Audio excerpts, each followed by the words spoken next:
My bratty elder sister showed up at my house and begged me to let her stay, because her abusive husband kicked her out. But I found out something shocking. I, 29F, have been living separately from my family for the past 6 years. My family consists of my mother, 55F, and my older sister, Sarah, 32F. Sarah was always my mom's favorite child, and this caused a lot of tension between us growing up. 6 years ago, I was forced to leave our family home due to a series of conflicts with Sarah. She had always been controlling and manipulative, often using her position as the favorite to get her way. The final straw came when she accused me of stealing money from our mother's purse. I didn't do it, but Sarah convinced our mom that I was lying. The atmosphere at home became unbearable, with constant arguments and distrust. Eventually, Sarah gave me an ultimatum. Either I confessed to the theft, which I didn't commit, or I had to leave the house. I chose to leave, as I couldn't bear the thought of admitting to something I didn't do. For the past 6 years, I've been living on my own, working hard to build a life for myself. I have a decent job as an accountant at a small firm, and I've managed to rent a small but comfortable apartment. I've had minimal contact with my family during this time. My mom occasionally calls to check in, but our conversations are usually short and superficial. I haven't spoken to Sarah at all since I left. Last week, on a rainy Tuesday evening, I heard a knock on my door. When I opened it, I was shocked to see Sarah standing there, soaking wet and crying. It had been so long since I'd seen her that for a moment, I didn't even recognize her. She looked different, thinner, with dark circles under her eyes and a haunted look on her face. "Can I come in?" she asked, her voice barely above a whisper. I hesitated. The last time I'd seen Sarah, she had been yelling at me to get out of our family home. Now here she was, asking to come into mine.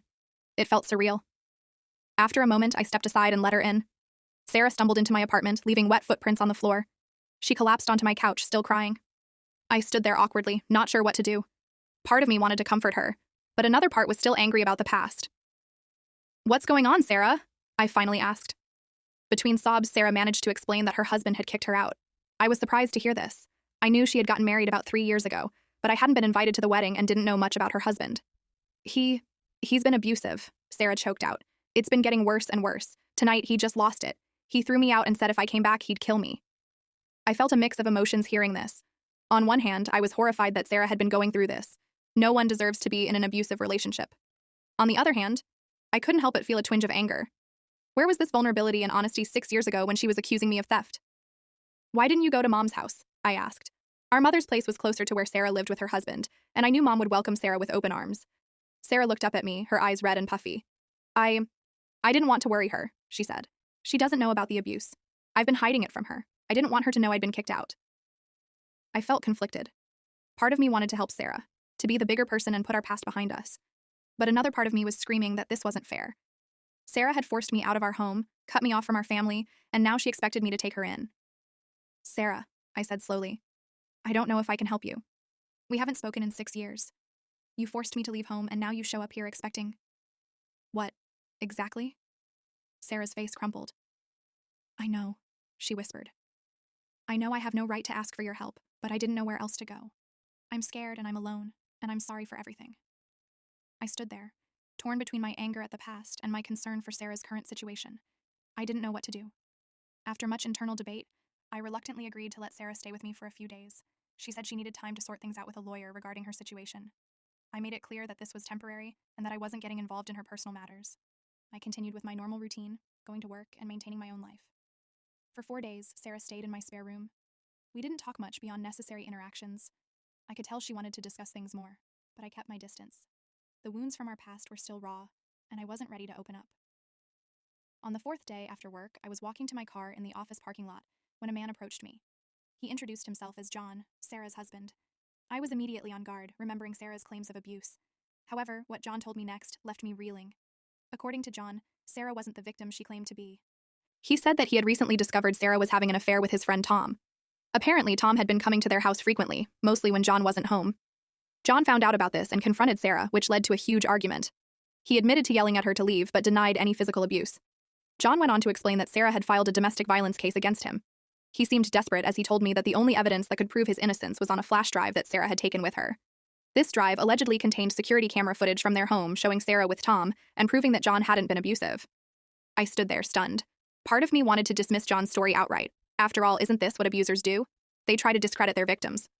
But another part of me remembered the Sarah I grew up with. Manipulative, dishonest, always playing the victim when it suited her. John pleaded with me to help him. He asked if I could try to find the flash drive and, if necessary, testify in court about Sarah's past behavior and manipulative tendencies.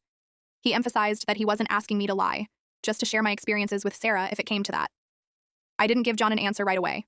I told him I needed time to think and process this information.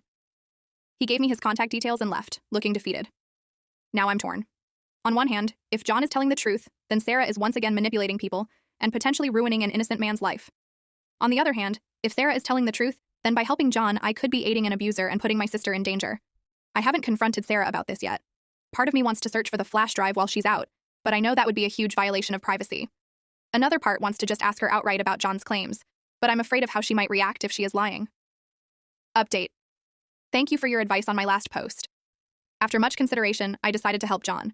I couldn't shake the feeling that there was more to this story than Sarah was letting on. I started by subtly searching for the flash drive when Sarah was out, but I couldn't find it anywhere. I began to wonder if John had been mistaken about its existence. Then, one afternoon, I caught a break. I was working from home and saw Sarah using a flash drive on her laptop. When she was done, she carefully hid it in her suitcase. A few minutes later, she left the apartment, saying she had some errands to run. I know it was wrong, but I couldn't resist. I retrieved the flash drive from her suitcase and plugged it into my computer. What I found confirmed John's story. There were several video clips from their home security cameras showing Sarah with Tom, John's friend, in compromising situations.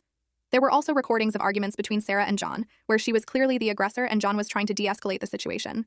I felt sick to my stomach. Sarah had lied again, and this time she was trying to ruin an innocent man's life. I quickly made a copy of the flash drive's contents and returned the original to Sarah's suitcase. The next day, I met with John and told him what I'd found. I agreed to testify if necessary, but hoped it wouldn't come to that. John was grateful and said he'd have his lawyer reach out if they needed my statement. The case went to court a few weeks later. John's lawyer presented the evidence from the flash drive along with testimony from neighbors who had witnessed Sarah's behavior. I didn't end up needing to testify, as the evidence was overwhelming. The judge dismissed Sarah's claims of abuse and instead scolded her for filing false charges.